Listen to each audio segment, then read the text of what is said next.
महत्त्वाची breaking news समोर येते। अजित पवार सध्या मुख्यमंत्री देवेंद्र फडणवीस यांच्या भेटीकरिता वर्षावर दाखल झाल्याची माहिती आहे। अजित पवार यांच्या सोबतच प्रफुल्ल पटेल देखील यावेळी उपस्थित आहेत। भेटीचं कारण मात्र अद्याप गुलदस्त्यात असून नगर परिषद व नगरपंचायत निवडणुकीतील बंडखोरी टाळण्याचा महायुतीचा प्रयत्न सुरू आहे का, यावर सध्या आता चर्चा सुरू झाली। या संदर्भात सविस्तर माहिती जाणून घेऊयात। आपले प्रतिनिधी चेतन ननावरे आपल्या सोबत जोडले जात आहेत। चेतन, काय सविस्तर माहिती?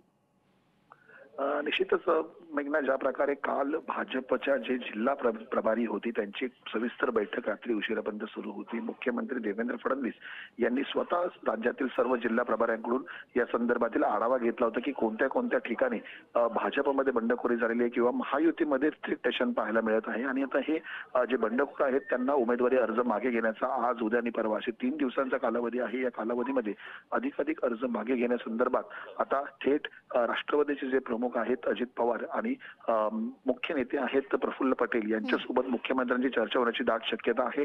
आता वर्षा निवासस्थानी अजित पवार आणि प्रफुल्ल पटेल पोहोचलेले आहेत, त्यामुळे थोड्याच वेळात ही बैठक पार पडेल। या बैठकीमध्ये नेमका काय निर्णय होतोय याकडे सर्वांचं लक्ष असेल। धन्यवाद चेतन, आपण दिलेल्या सविस्तर माहितीसाठी। लोकशाही मराठी ऐका, पहा, जागरूक रहा।